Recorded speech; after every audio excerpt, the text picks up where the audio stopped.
প্রিয় দর্শক আসসালামু আলাইকুম। আমি জেসমিন বলছি, জেসমিন ক্যাফে এন্ড ব্লগস থেকে নতুন ভিডিও দেখার আমন্ত্রণ জানিয়ে আজকে রেসিপি শুরু করছি। আজকে করে দেখাবো ঘরে থাকা সাধারণ উপকরণ দিয়ে ফ্রাইড রাইস। আমি কীভাবে এটা তৈরি করেছি কিভাবে সেটা এখন আপনারা দেখে নেন।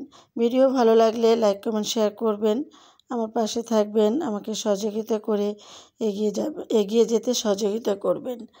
তো আমি কিভাবে ফ্রাইড রাইসটা তৈরি করছি দেখে নিন। প্রথমে আমি একটা বোল নিয়েছি এখানে আমি মেজারমেন্ট কাপের 1 কাপ চাল দিয়ে দিলাম। এটা পোলাওর চাল, কালো জিরা চাল।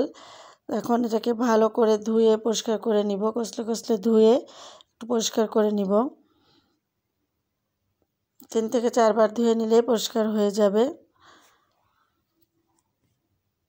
চালটাকে আমি 10 মিনিট রেস্টে রেখে দিয়ে এখন রান্না করতে চলে আসলাম। কড়াইয়ে দিলাম কিছুটা পরিমাপের পানি, এটা আন্দাজ মতো দিয়েছি আর কি। এখানে 1 লিটার পানি হবে। তো এখন পানিটা একটু হালকা গরম হলে ওর ভিতরে আমি দিয়ে দিলাম সামান্য একটু লবণ আর একটু সাদা তেল, রান্নার রেগুলার তেল। আর এই তেলটা দিলে ভাতটা কিন্তু ঝরঝরে হবে। প্রথমে রাইস রান্না করার জন্য আগে আমাকে ভাতটা রান্না করে নিতে হবে। তো যে চালটা আমি ধুয়ে রেখে দিয়েছিলাম, 10 মিনিট আমি রেস্টে রেখে দিয়েছিলাম, সেই চালটাকে এখন দিয়ে দিলাম। পানিটা একটু গরম হয়ে উঠলেই আর এখন নেড়ে চেড়ে আমি 95% পর্যন্ত সিদ্ধ করে নিব ভাতটাকে।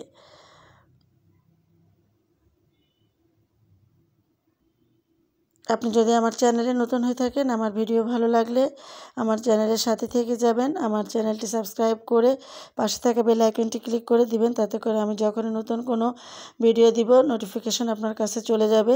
ফেসবুক পেজ থেকে দেখলে আমার পেজটি ফলো করে দিবেন। আমি আছি আপনাদের সাথে ইনশাল্লাহ। তো আমার ভাতটা কিন্তু রান্না হয়ে গিয়েছে, পানি ঝরিয়ে নিয়েছি একটা স্ট্রেনারে করে। এখন একটা বড় ট্রেতে করে এটাকে আমি ফ্যানের বাতাসে দিয়ে শুকিয়ে নিব। খুব ভালো হয় যদি আগের দিন রান্না করে ঠান্ডা করে নর্মাল ফ্রিজে রেখে দেওয়া যায়। তারপরে রান্না করার 5 থেকে 10 মিনিট আগে বের করে রান্না করলে খুবই সুন্দর হয়। তো আমি এখন এটাকে ফ্যানের নিচে রেখে একদম শুকিয়ে নিব, মাঝে মাঝে নেড়ে চেড়ে শুকিয়ে নিব। তো আমার ভাতটা কিন্তু শুকিয়ে গিয়েছে, এখন রান্না করতে চলে আসছি। আমি চুলায় একটা কড়াই দিয়েছি, আর এরকম ফ্ল্যাট কড়াই হলে ফ্রাইড রাইস রান্না করতে কিন্তু খুবই সুবিধা হয়। এখানে আমি 50 গ্রাম মতো বাটার দিয়ে দিলাম। আর এই ফ্রাইড রাইসটা সবসময় চেষ্টা করবেন বাটার দিয়ে রান্না করার জন্য। তো বাটার দিয়ে রান্না করলে সুন্দর একটা ফ্লেভার পাওয়া যায়। বাটারটা গলে গেলে আমি এখন এক এক করে সব উপকরণগুলো মিশিয়ে নিব। প্রথমে আমি এখানে 7 থেকে 8টা রসুন কোয়া কুচি করে নিয়েছি, দিয়ে দিলাম। এখন নেড়েচেড়ে একটু হালকা করে ভেজে নিচ্ছি। এরপরে আমি দিয়ে দিলাম গাজর কুচি। এখানে আমি একটা গাজর, বড় সাইজের একটা গাজর আমি জাস্ট স্লাইস করে পাতলা পাতলা করে কেটে নিয়েছি। আর গাজরটাকেও আমি প্রথমে দিয়ে দিলাম। যে সবজিগুলা একটু শক্ত সেগুলো প্রথমে দিতে হবে। আপনি যে কোনো সবজি দিয়ে রান্না করতে পারেন, আমি আজকে 2-3 রকমের সবজি দিয়েছি। আর গাজরটাকে আমি খুব ভালো করে নেড়ে চেড়ে এখানে ভেজে নিচ্ছি বাটারের সাথে।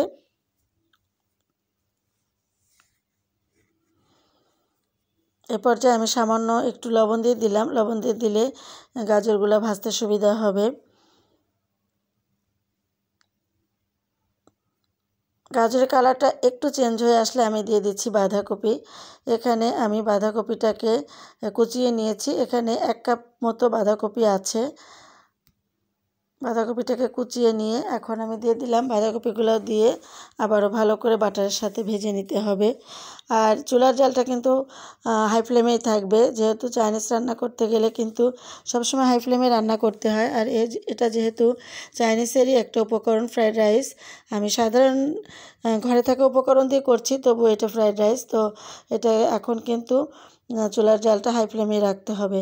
এখানে আমি দিয়ে দিলাম একটা বড় সাইজের ক্যাপসিকামের অর্ধেকটা। আপনারা চাইলে আপনাদের পরিমাপ মতো দিতে পারেন আর কি। তো আমার এগুলো ভাজা হয়ে গিয়েছে, আমি এক সাইডে একটু সরিয়ে রাখছি।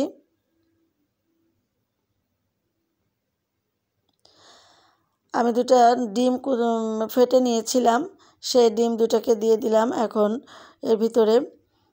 আমি এক পাশে স্ক্র্যাম্বল করে নিব ডিমগুলোকে। এটা আর অনেকে সবজিগুলো নামিয়ে করেন, তো আমি পাশেই করে নিচ্ছি, সমস্যা নাই, যেহেতু এটা ফ্ল্যাট করাই জায়গা আছে।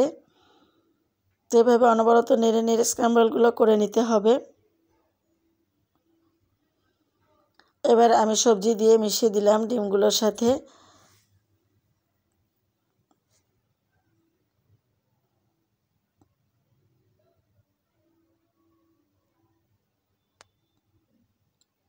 ভালো করে নেড়েচেড়ে ডিমগুলো মিশিয়ে নিলাম আমি সবজিগুলোর সাথে। এখন আমি এখানে সামান্য একটু গুঁড়ো গোলমরিচের গুঁড়া দিয়ে দিলাম। এটা হাফ টিস্পুন মতো দিলাম গোলমরিচের গুঁড়া। এটা কালো গোলমরিচের গুঁড়া, আপনারা চাইলে সাদাটাও দিতে পারেন। তো কালোটা দিয়ে দিলাম আমি, দিয়ে আবারও ভালো করে নেড়ে নিচ্ছি।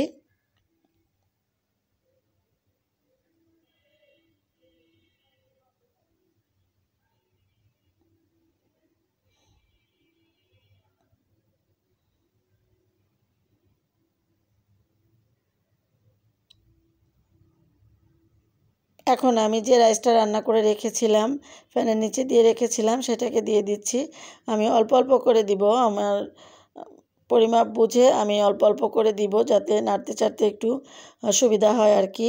সেই জন্য বুঝে বুঝে আমি দিব, আবার মিক্সড করব। অল্প অল্প করে দিব আর মিক্সড করে নিব সবজির সাথে। তো এটা ভেজিটেবল ফ্রাইড রাইস, এই জন্য আমি এখানে চিকেন দিই নাই বা চিংড়ি মাছ দিই নাই।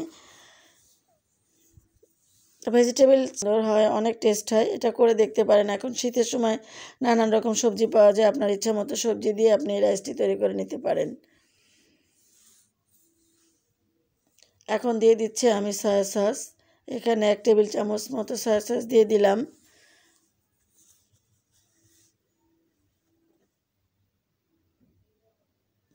সয়া সসটা দিয়ে ভালো করে মিশিয়ে নিতে হবে।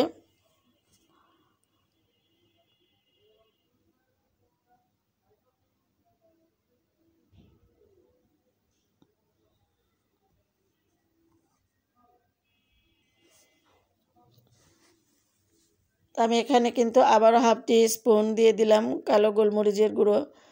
এটাকে দিয়ে এখন ভালো করে মিক্সড করে নিচ্ছি।